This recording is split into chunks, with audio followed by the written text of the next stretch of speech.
to one of the very best horses that Tassie, has come out of Tassie, that we unfortunately lost during the course of the 24-25 season.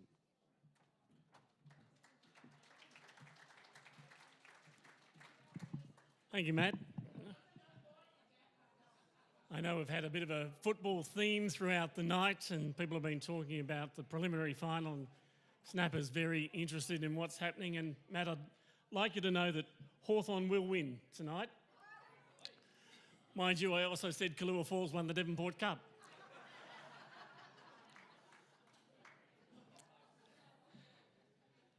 Look, this is not a fundraiser, but we will be having a little whip around a bit later so Brent Crawford can afford to buy some socks.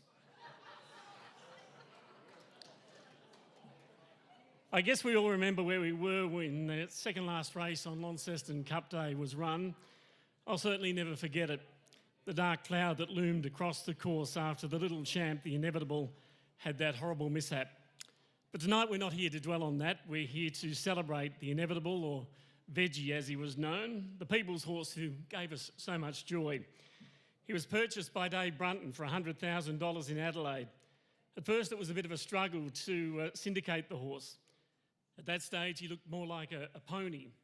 Eventually the Bruntons did manage to get a group of owners together, some stable clients, some who'd had good horses, some who'd had some slow ones, and some others who were first timers. Little did they know the ride they'd be taken on over the next 7 years. As seems to be the case with so many good horses, the Inevitable was beaten at his first start, finishing third in a 2-year-old race in Hobart on June 2018. After a break, he came back and started to show us just how good he was, winning 5 in a row, including the Tasmanian Guineas and the Group 3 CS Hayes Stakes at Flemington. In August 2019, he won at Flemington, then at listed level at Moonee Valley, and in October that year, he won the Silver Eagle at Randwick, announcing himself as a very serious racehorse before everything that could go wrong did go wrong in the Golden Eagle.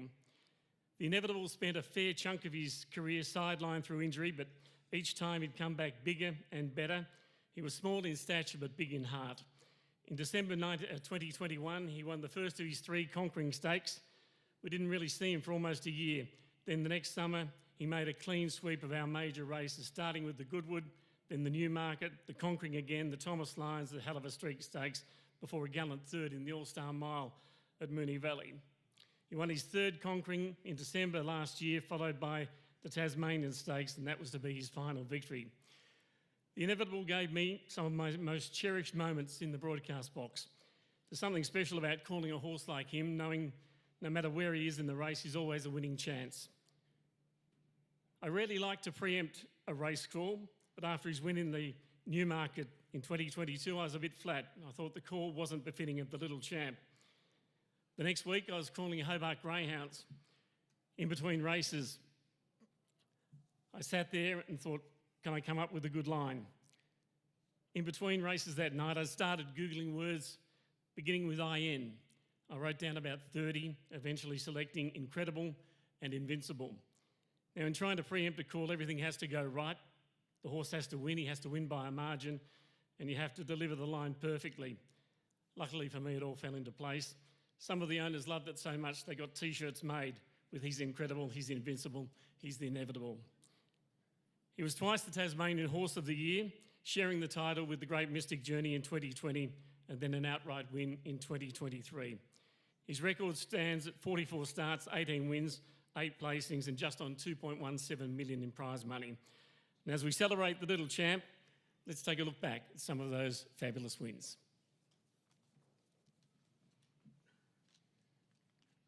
And shortly afterwards, the favourite struck the front, the Inevitable. It moved up to a tad more, got a half, now 3/4 in front, and the Inevitable is too good. The Inevitable wins by a length, a tad more second. Gigi second over, Our Long Sally running on okay, but it's the Inevitable in front. It's a length and a half clear, Our Long Sally running on down the outside, but this is a good time. The Inevitable takes the guineas from Our Long Sally. So does the Inevitable, the outside, down to the 250, and Fasika takes the lead from Mezzi, and the Inevitable, the outside. It's Fasika ahead in front. The Inevitable's going to it. Nashua Willis sends the Inevitable to a narrow lead late, and the Inevitable just in front and goes on to win the Silver Eagle. Here's the Inevitable flashing down the outside. Oh, the little champ's going to do them. First accused hit the front, but on the outside, the Inevitable dashed past and won brilliantly. Oh, gee, how good is he? Here he comes. Here he is. The Inevitable. Oh, he descends on them. He pounces past them. Alpine Wolf runs into second spot. Boy, he deserves a crack at the All-Star Mile. The Inevitable, the little champ wins again. You know who I'm talking about. The Inevitable just races to the lead now. Went past Swoop Dog Sir Simon and then Alpine Wolf, and he wins again. No surprise. Brilliantly again.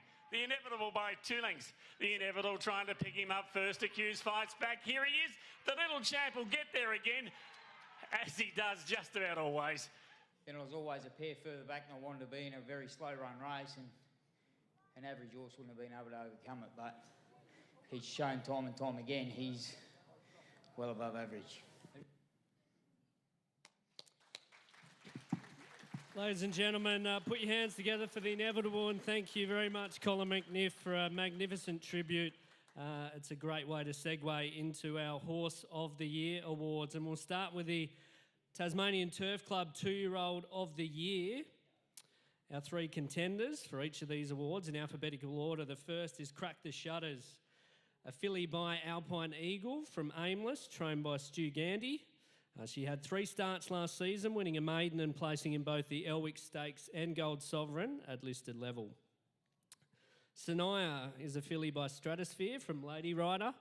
Trained by Barry Campbell, she's unbeaten from 2 starts, both feature wins in the 2-year-old Magic Millions Classic and Gold Sovereign. And Zany Girl, a filly by Needs Further from Isn't Life Strange, trained by Stu Gandy. She races at Caulfield tomorrow to Zany Girl. She's raced 5 times as a 2-year-old, winning 3 and placing in the other 2 starts. She won the listed Elwick Stakes in a season that returned over $170,000 in prize money.